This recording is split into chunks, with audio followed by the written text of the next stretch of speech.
So today we will discuss these two topics. Okay. In histology of lung, exactly what we have to study. Please stop talking.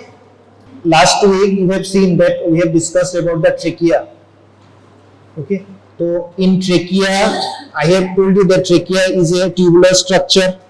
Then if you take the TS, what will be the appearance? Once after taking the TS, I have shown you the layers from inside to outside, innermost layer to the outermost layer. Okay, everything we have seen. In the same way, we will be discussing about the structures which are situated beyond trachea. Okay. Before that, you have to understand the basic structure of tracheobronchial tree, which I have shown you that day. Today also I will show you the structure of tracheobronchial tree. Okay.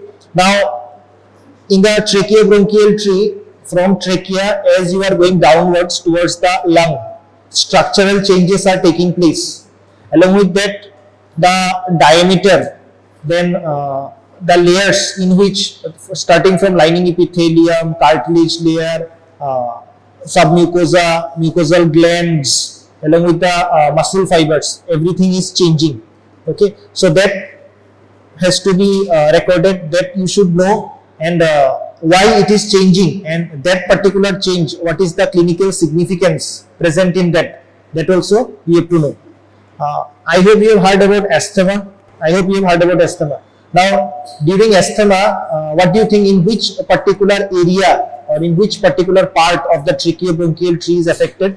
For that, you have to understand the structure of the tracheobronchial tree. Now, when a person is suffering from asthma, trachea is not affected.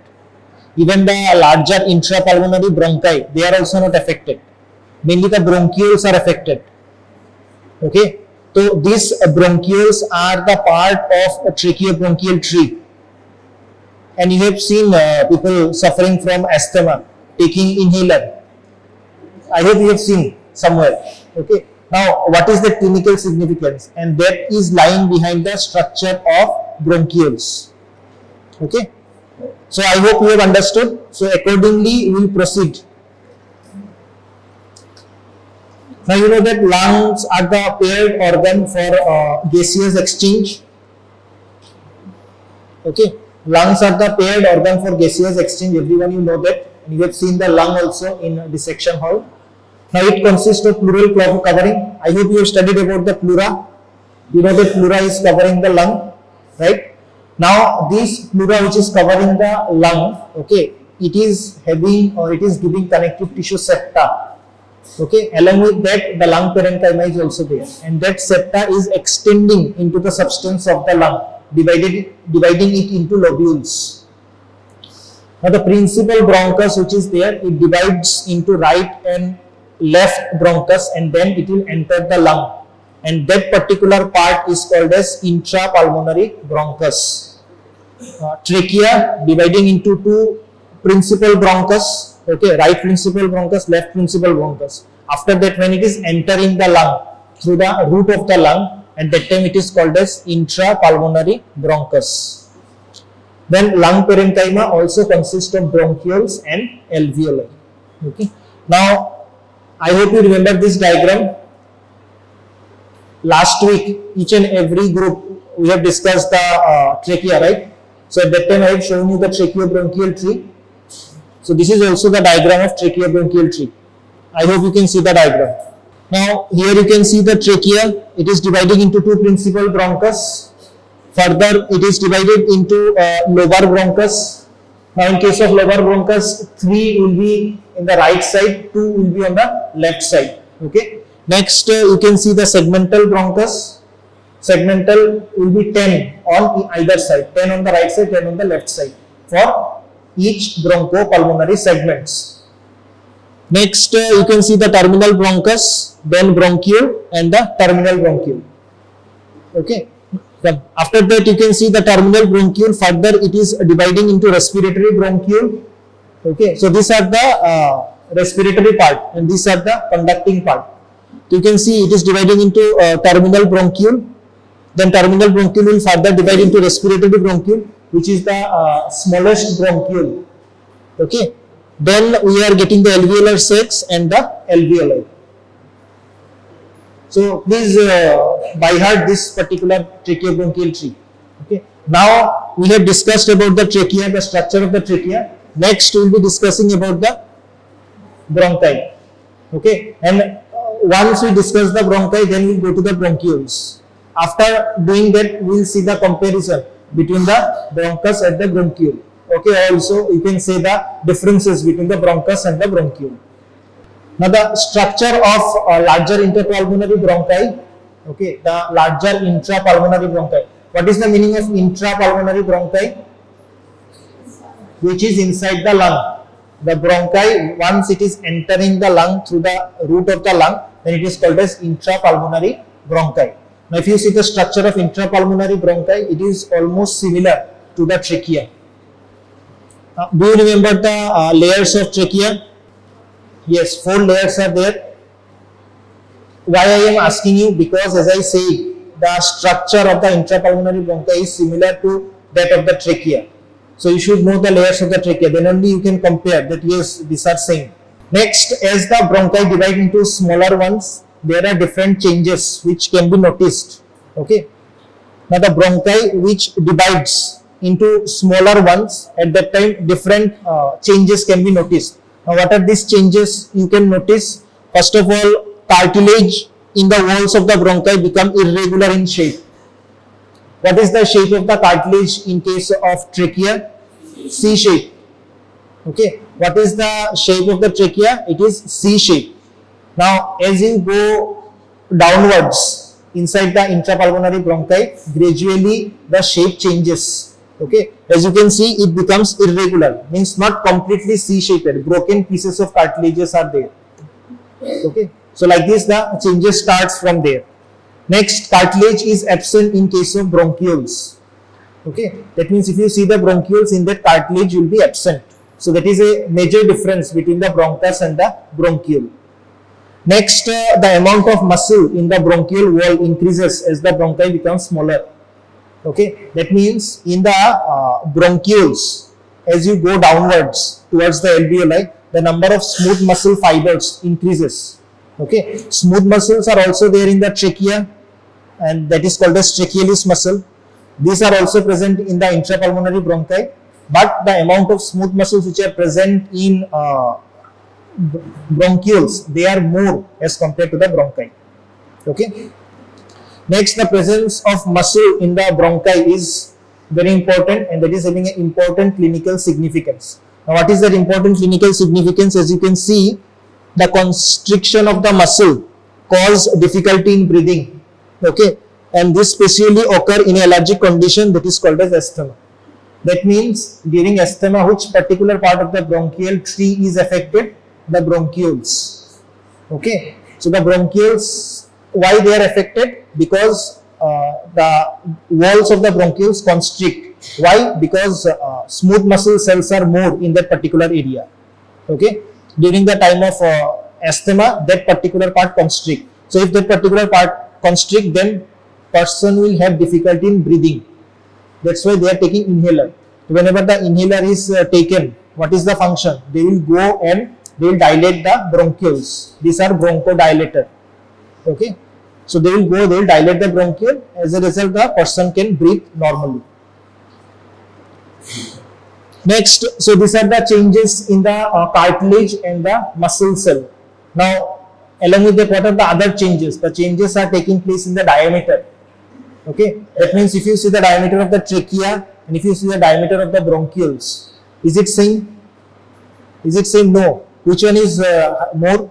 The diameter of the trachea is more as compared to the bronchioles. So the diameter is also changes. Along with that, another important change which you can see, that is the lining epithelium. Okay, lining epithelium is also changing. Now, can anyone tell me what is the lining epithelium of trachea? Yes, lining epithelium of trachea, pseudostratified ciliated columnar epithelium, or also called as respiratory epithelium. Now here you can see the changes. So subepithelial lymphoid tissue. Okay, we have discussed the lymphoid tissue which is present in the trachea. So similarly, the subepithelial lymphoid tissue increases in the bronchi. Okay. Then glands, the serous gland and the mucous glands which are present in the submucosa, it reduces as you go from bronchus towards the bronchiole. Okay.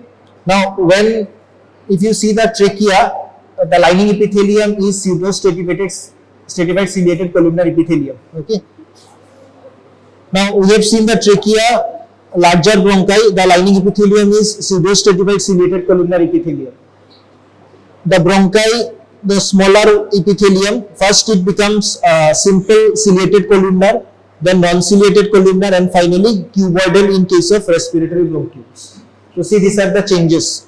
From pseudostratified, first will become simple ciliated columnar, then non-ciliated columnar, and finally cuboidal, that also in the respiratory bronchioles. Okay.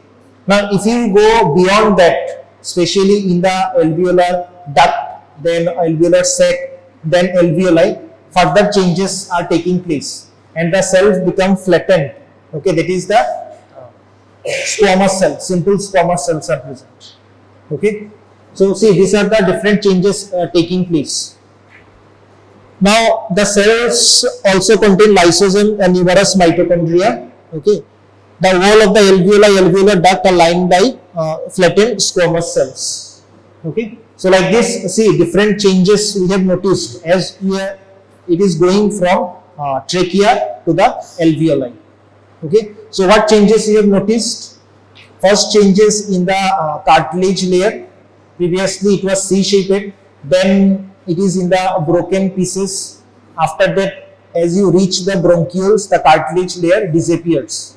Okay. Next, what increases? The smooth muscle fibers. The amount of smooth muscle fiber increases from bronchus to bronchioles.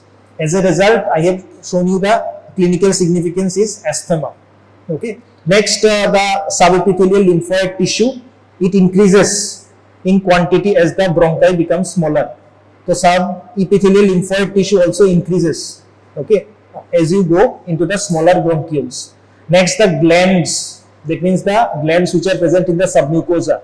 Gradually, the number of glands reduces if you come from trachea to the bronchioles, followed by the lining epithelium. So, in lining epithelium, first respiratory epithelium, then ciliated columnar, then non-ciliated columnar, cuboidal, and finally in the alveoli we are getting simple squamous epithelium. Okay, these are the changes taking place. I hope you have followed the changes. Okay, next there is a comparison. And here you can see the comparison between the bronchi and the bronchioles. The chart which is showed over here, you can see the difference between bronchi and bronchioles. Okay. Now you can see intrapulmonary bronchi. So now we will be focusing on intrapulmonary. Why? Because we are inside the lung. That's why I am focusing on intrapulmonary bronchi. Okay. And as I said, in case of intrapulmonary bronchi, the structure is almost same. The structure is almost same like the trachea. Now if you see the layers, of the intrapulmonary bronchi, then you can see first mucosa is there, then smooth muscle layer, submucosa, and cartilage layer. These are the layers present in case of intrapulmonary bronchi. Okay. Now in mucosa, what is the lining epithelium? As you can see, same pseudostratified ciliated columnar epithelium. Along with that, goblet cells are present. Okay, followed by the lamina propria, which we have studied in case of trachea. Mucosa, pseudostratified ciliated columnar epithelium with goblet cells and lamina propria, same like the trachea. Next layer is the smooth muscle layer, where spirally arranged smooth muscle fibers are present. Okay. Next, submucosa, loose connective tissue with seromucous glands. Okay. Same like the trachea, followed by the cartilage layer. Now here you can see some changes in the cartilage. Now what are those changes? As you can see, discontinuous plates of the cartilages are present. That means not complete C-shaped cartilaginous ring. Instead of that, plates of cartilages are present. Okay. So this is the intrapulmonary bronchi. Next, if you see the bronchioles, okay. Now, what do you think? What will be the difference? As you can see, no cartilage and no seromucous glands are present. Now, mucosal layer is there, smooth muscle layer and connective tissue layer. Now, based on the size, okay, the bronchioles are divided. Now, what is it? Larger bronchioles are there, medium size, terminal bronchiole and respiratory bronchiole. So, the respiratory bronchiole is the smallest unit. First, larger bronchiole is there. As you can see, the lining epithelium. It is ciliated, pseudostratified columnar with goblet cell. Next, if you go to the medium one, then simple ciliated columnar epithelium with goblet cell. So, you can see the change in the lining epithelium. Followed by, in case of terminal bronchiole, it is less than 1 millimeter, simple cuboidal epithelium, and along with that, cells of pleura or pleura cells are also present. Anyone, have you heard about the pleura cells? Very important. Okay, very important, because the protein secreted by the pleura cell, it is called as CC16. Okay, it is a marker. If there is any damage to the lung, then this CC16 protein is higher in the blood. And by doing the blood test, you can say whether any damage is there in the lung or not. Okay. See, each and every organ, it is having certain markers by which you can identify whether that particular organ is working normal or not. I will give an example. Have you seen, I hope you have heard about LFT, liver function test. If you see the main parameters, SGOT and SGPT is there. Okay. So, why the test is done? In order to see whether the liver is functioning well or not. If there is any damage to the liver cells at that time, those levels are higher in the blood. From there, it can be diagnosed whether any problem is there in the liver or not. What about the lung? For that CC16, one marker is there. So, if any damage is there in the lung, then the amount will be elevated. Okay, and from there, it can be diagnosed. Okay, and that is secreted from the pleura cell. So, it is also having an important clinical significance. Next, respiratory bronchioles are there. As you can see, the diameter is very small. It is less than 0.5 millimeter. Okay, simple cuboidal cells, again, pleura cells are also there. Okay, now in the histology of the bronchioles, the first layer will be the mucosa. So, bronchiole is also tubular structure.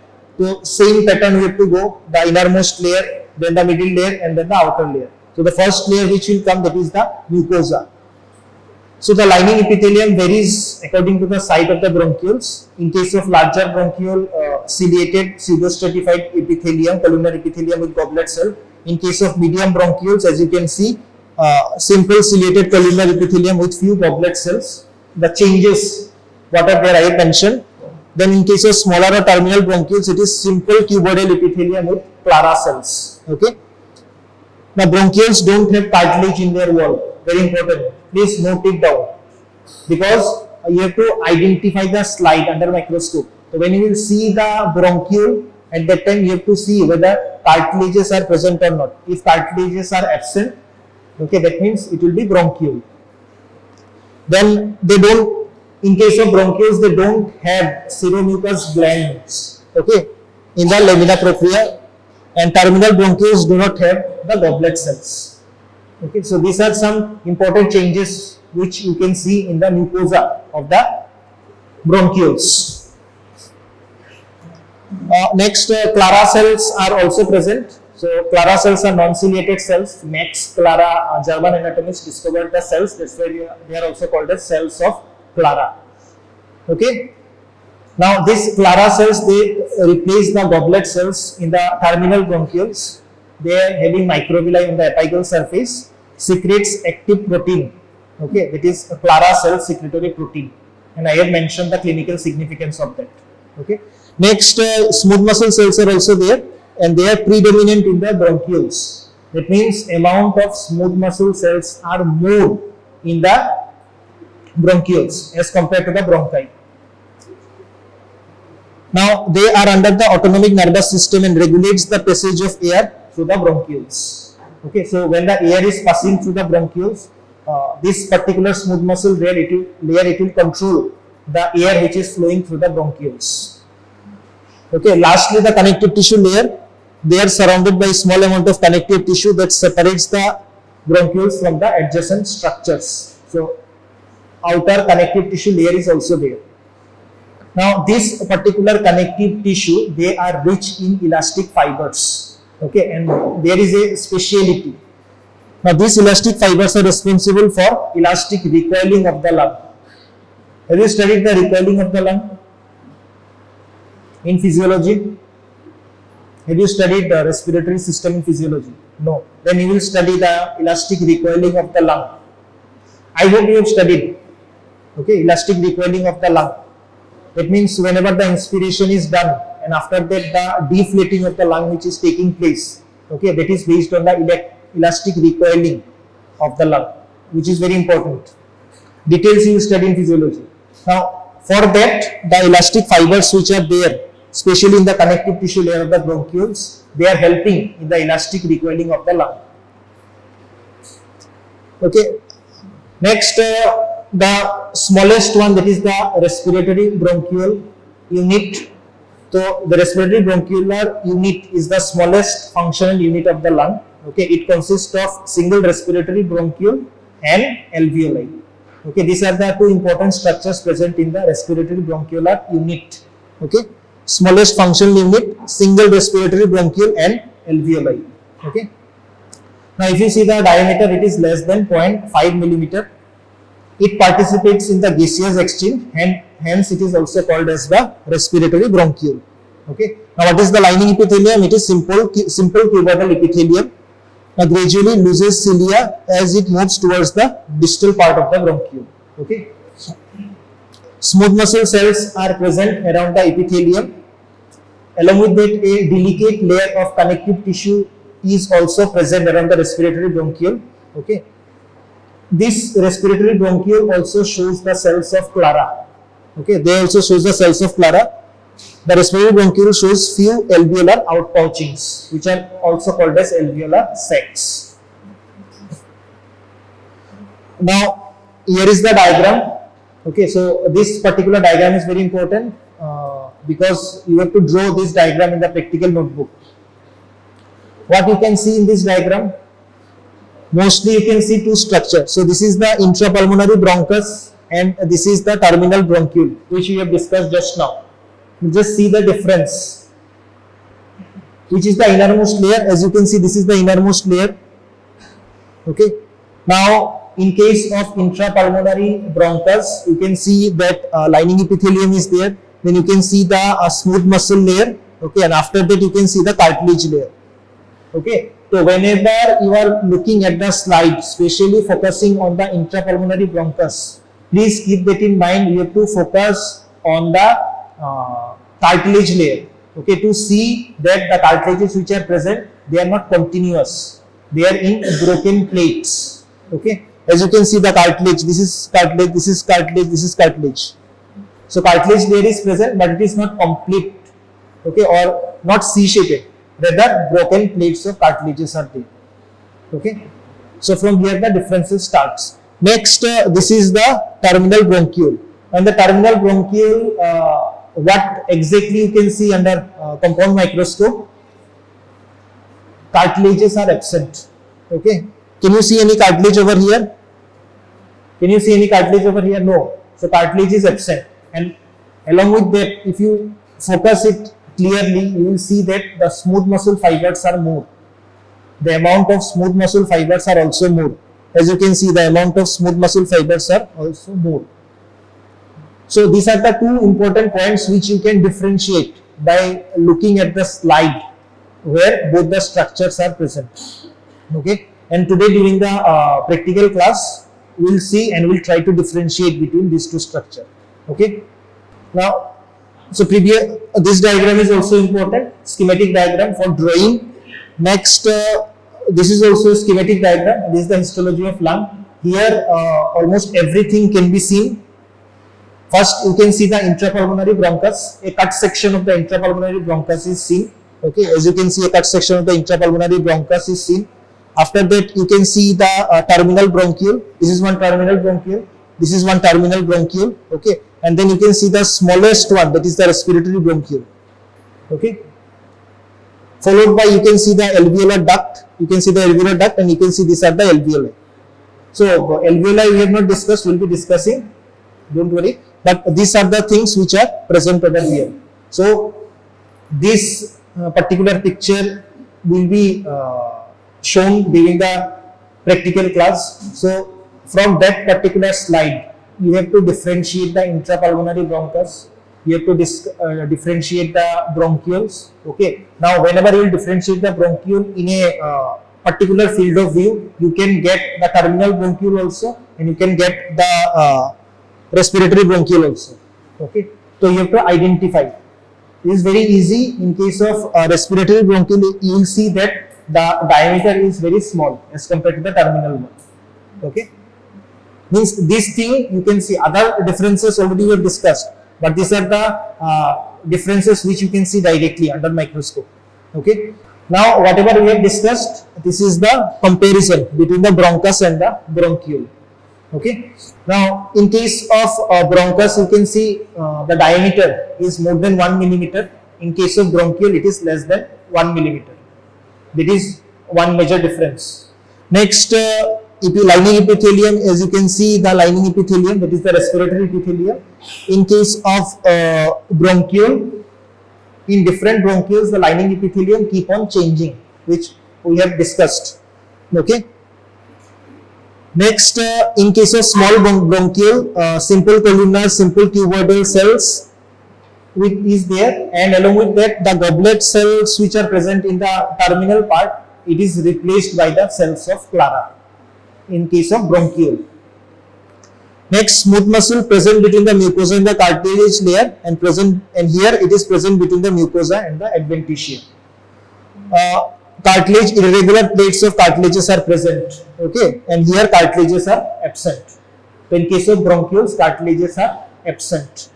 Next, seromucous glands, these are present in the submucosa, and these glands are absent in case of bronchioles. Okay, so these are some differences. This particular difference chart which I have shown over here is very important. Okay, based on this only you have to differentiate between the bronchus and bronchioles under microscope. Okay, so I will request everyone to please note this point.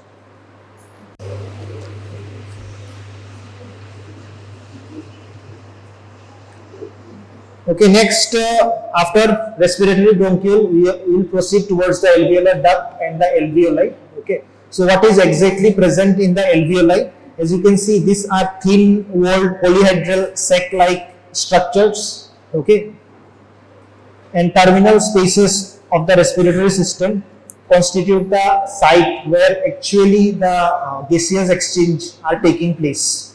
Okay. In a particular lung, approximately 150 to 250 million alveoli are present. The total surface area is 75 square meter. The size of each alveolus is approximately 200 micrometer in diameter. Okay, so the alveoli, these are thin-walled polyhedral sac-like terminal air spaces of the respiratory system. Okay, constitute the actual site where the gaseous exchange taking place. Okay, approximately 150 to 250 million alveoli are present in each lung. Okay, and the surface area is approximately 75 square meter. And if you take one alveolus, it is about 200 micrometer in diameter. Next, between one alveoli and another alveoli, a connective tissue septum is there, and that is called as alveolar septum. Okay. So many alveoli are there. Now between one alveolus and another alveolus, a connective tissue septum is there. It is called as the alveolar septum.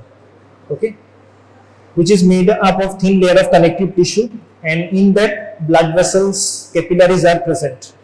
Now this alveolar septum also contains fibroblasts and macrophages. Now the alveoli are lined by simple squamous epithelium. Okay, and along with that, interalveolar pores are also present. Now what are these interalveolar pores? These are opening in the interalveolar septum. which helps in interconnecting the two alveoli. Okay. So interalveolar ports are there, opening of the alveolar septa that help in communicating between the adjacent alveoli. So one alveoli, another alveoli, in between the connective tissue septum is there. In that septum some ports are there, okay, and that is called as interalveolar ports, which helps in connecting the two alveoli or adjacent alveoli. Next, if you see the cells which are present in the alveoli, mainly two types of cells are there. What are they? Type 1 and type 2 pneumocytes. Okay, the alveoli which are there, in the two types of cells are there. That is the type 1 and type 2 pneumocytes. Okay, type 1 pneumocytes, these are nothing but the simple squamous epithelium. Okay, type 1 pneumocytes, these are nothing but simple squamous epithelium. So what is the function? What happens in case of type 1 pneumocytes? What is the function? Gaseous exchange. Okay, can anyone tell me why this simple squamous epithelium is present? Any idea?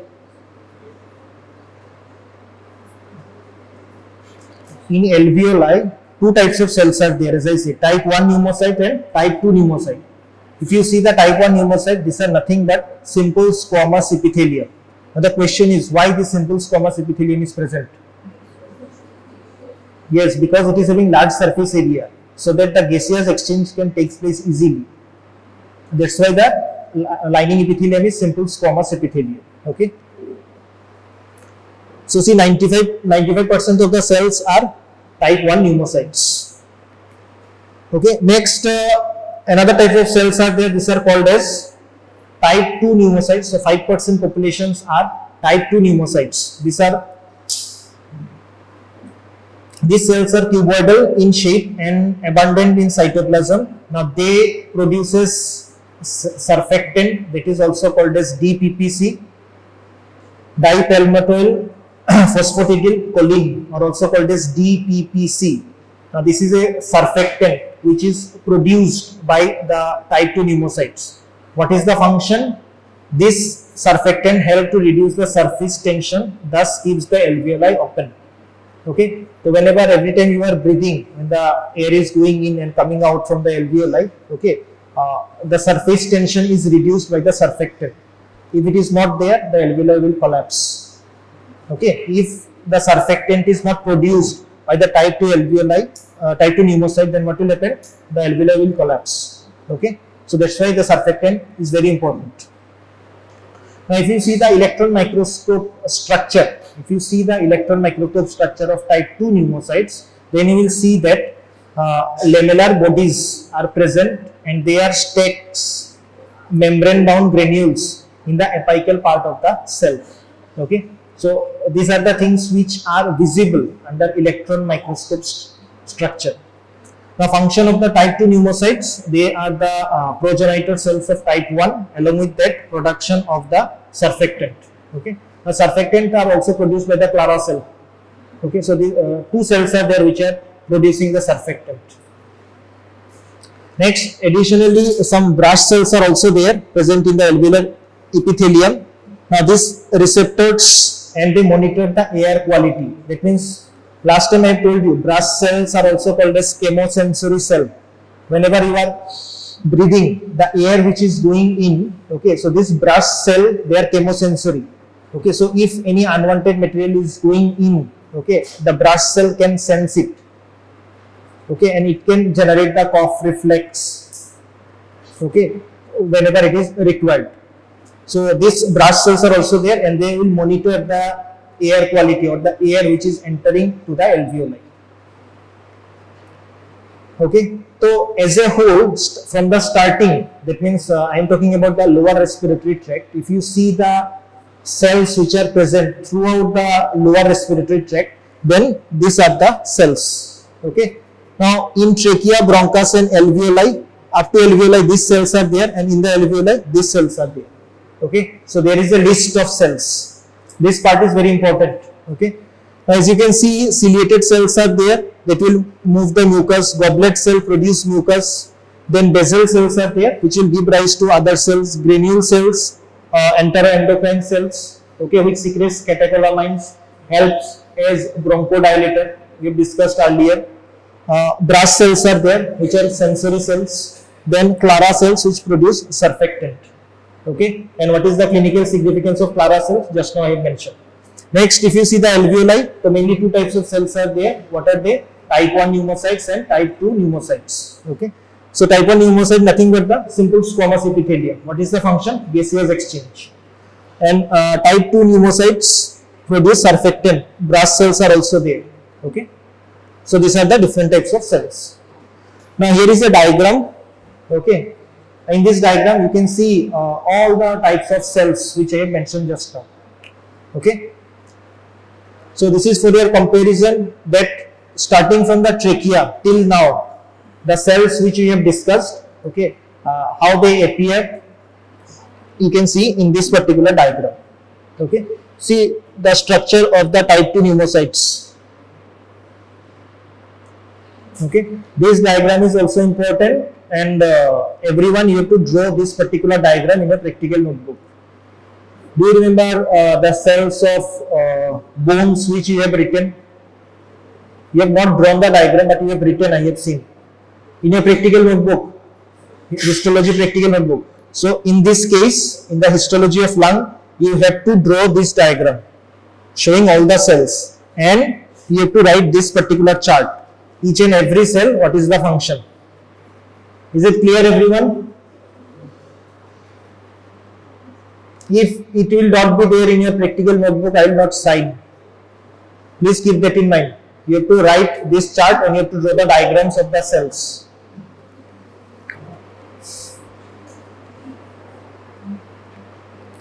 Okay, next is the connective tissue covering of the lung or connective tissue basis of the lung. Now the greater part of the lung, you know that it is covered by serous membrane, okay, that is called as the visceral pleura. You have studied the pleura, you know that two layers are there. What are they? Visceral layer and parietal layer. Visceral layer is the inner layer, outer layer is the parietal layer. In between them, what is present? Pleural cavity. Okay, so that much you know. Further, if you see, the membrane consists of, now what is the cells which are present in the pleura or in serous membrane? Any idea? You don't know what are the cells present. Mesothelial cells, you don't know the mesothelial cells.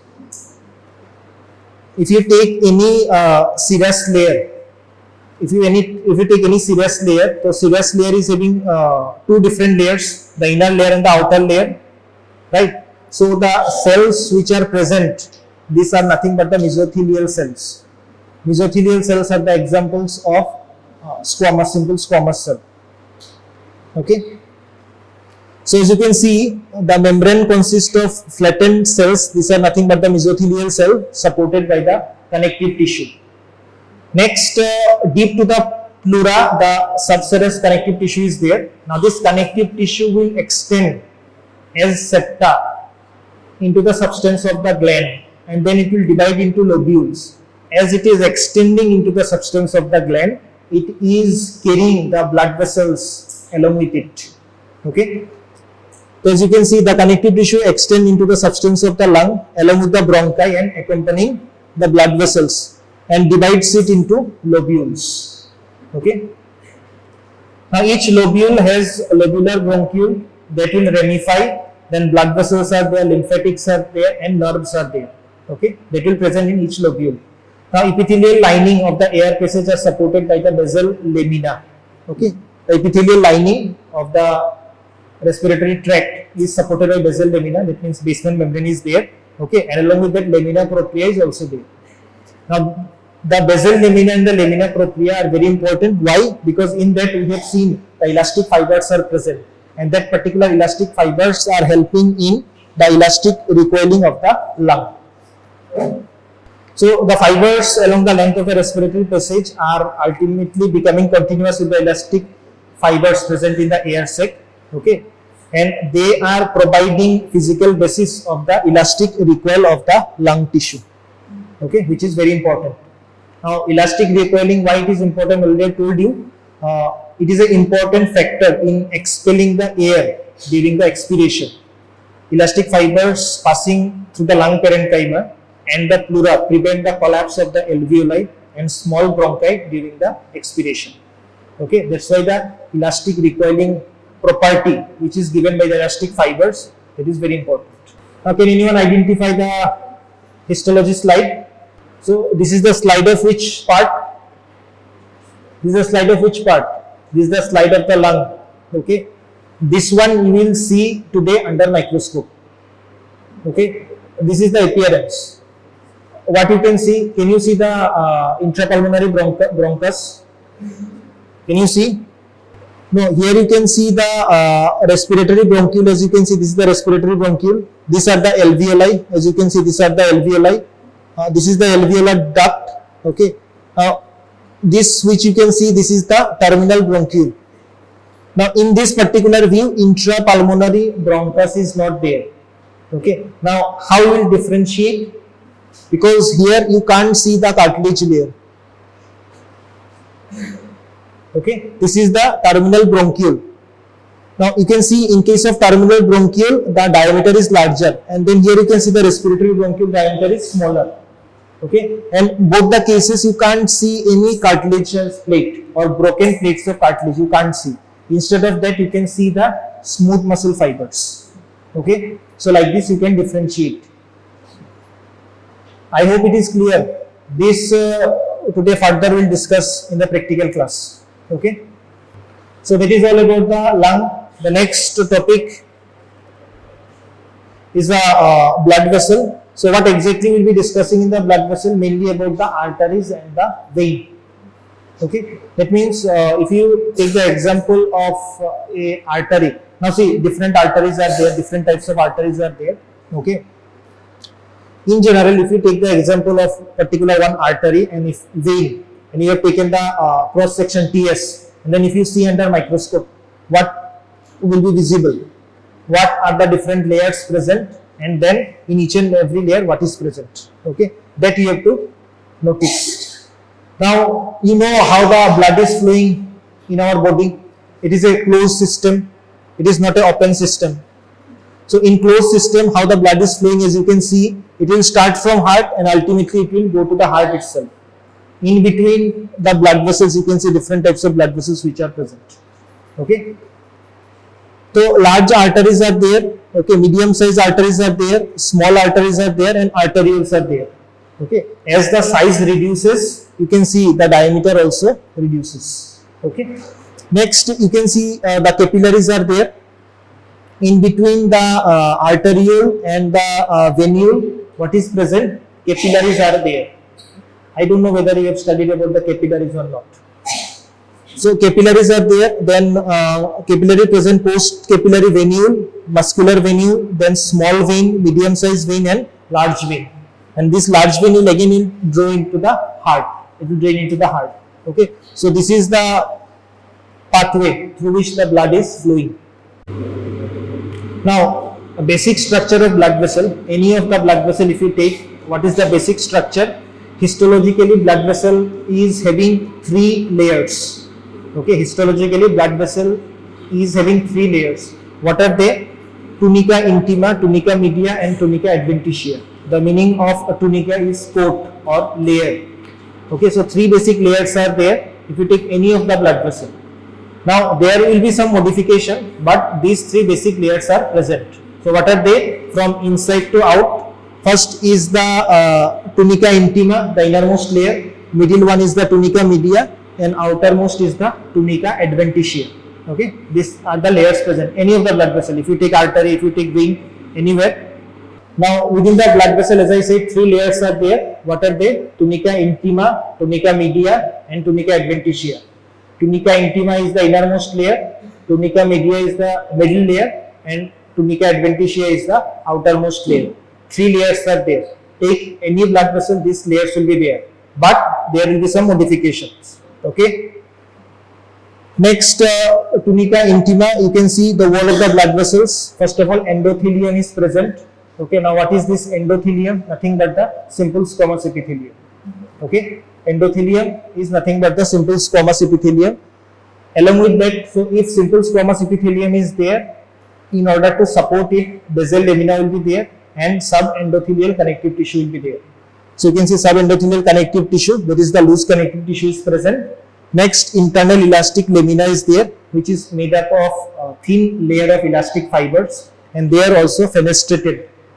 Okay, that means fenestrated sheets of elastic tissue are present.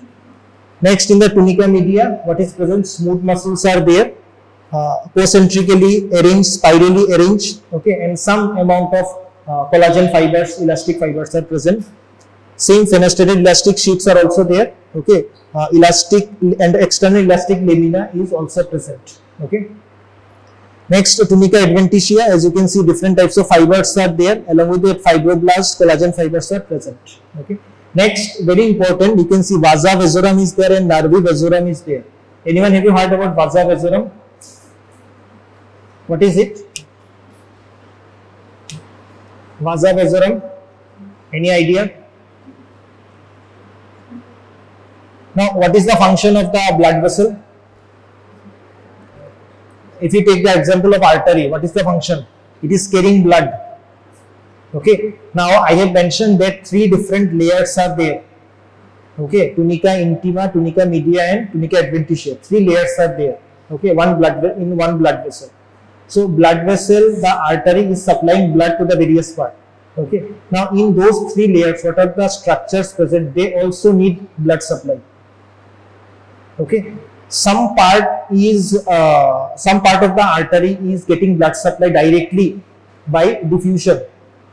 Okay, because inside the blood vessel, blood is present. What about the outer layers? How do we get the blood supply? For that, small blood vessels are there which will arise from the artery and then will supply the blood to the outer part of the or outer layers of the blood vessel. It is called as vasa vasorum. Okay. And for the smooth muscle fibers which are there, they also need nerve supply. Okay, so the nerves which are supplying them, these are called as nervi vasorum. Okay. Now, this is a 3D image where you can see the structure of the blood vessel. Okay. Now, can you see the tunica intima? So this is the innermost layer. After that, you can see the tunica media. This is the middle layer, and after that, you can see the tunica adventitia, which is the outermost layer. Okay, so these three layers are there. As you can see, first lining epithelium, basal lamina is there, subendothelial connective tissue, internal elastic lamina. Okay. Next, this is the tunica media, mainly the smooth muscle and external elastic lamina is present. Okay, and see the tunica adventitia, where mainly the collagen fibers are present. Now, in the tunica adventitia, can you see the blood vessels? Can you see the blood vessels? Okay, so they are coming from here and then they are supplying the outer aspect of the blood vessel or outer layers of the blood vessel. Okay, so these are nothing but the vasa vasorum, nervi vasorum. Okay.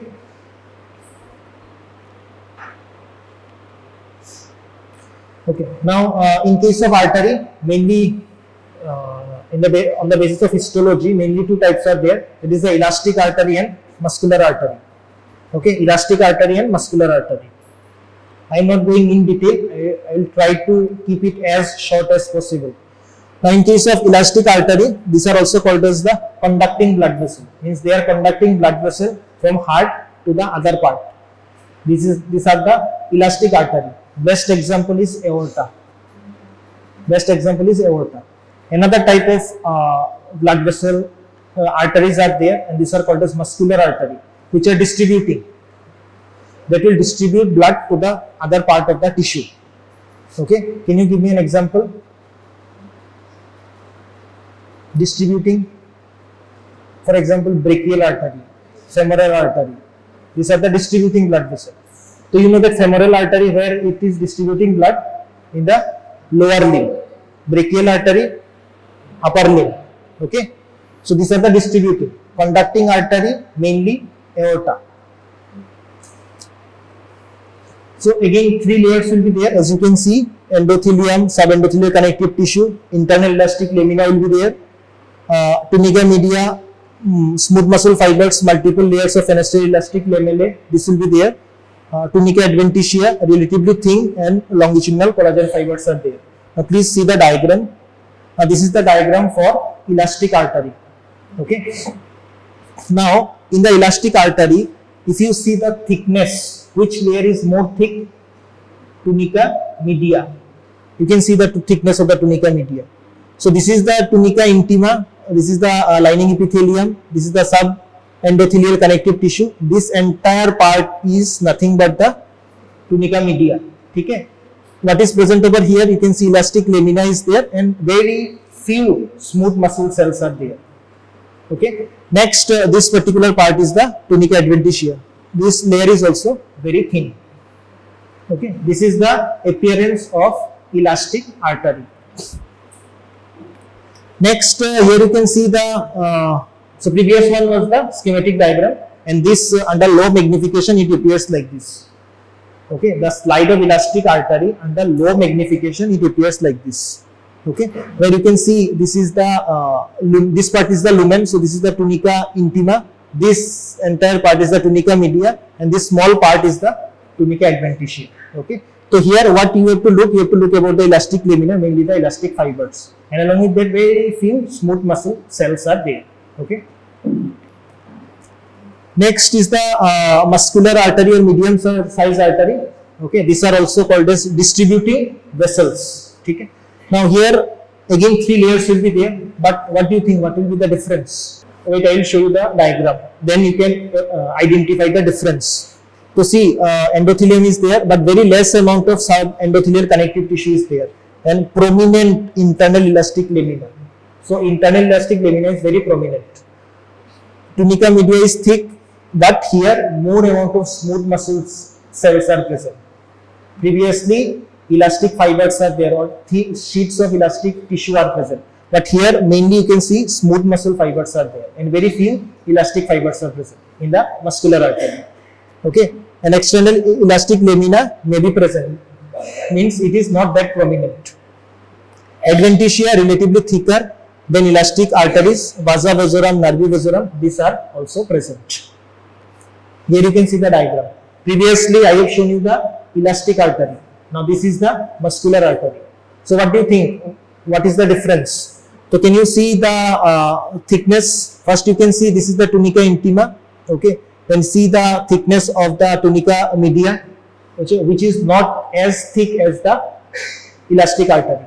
Okay, and here the thickness of the tunica adventitia is more as compared to the elastic artery. Okay.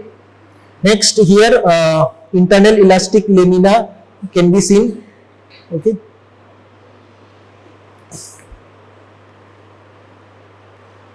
Yeah.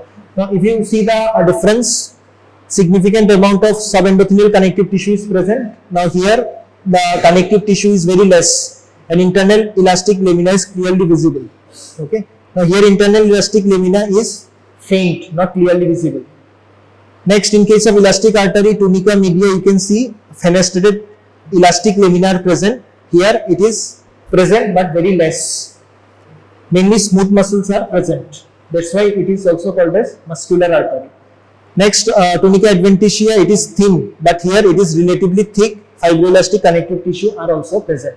Okay. Now here you can see examples: aorta, carotid artery, subclavian artery. These are the distributing artery, also called as elastic artery. Example, and here the examples are brachial artery, femoral artery, etc. Okay. So this is the histology diagram. Now in this histology diagram, you can see the medium size artery. Ignore this one because we have not discussed about the vein. This is the medium size artery, or also called as muscular artery. Okay. So under microscope, this will be the appearance. So here you can identify, this is the lining epithelium. Okay. This is the lining epithelium. Then here you can see this is the tunica media, and this is the adventitia. Okay. See these layers, this one, and this one. Okay. Now, why this particular vein is also shown? In order to show you the comparison. Okay. But now we will not discuss because I have not explained about the vein. So please concentrate over here only. Okay. So today under the microscope we have to see all those things, and then we have to identify. Okay. So today I will stop over here.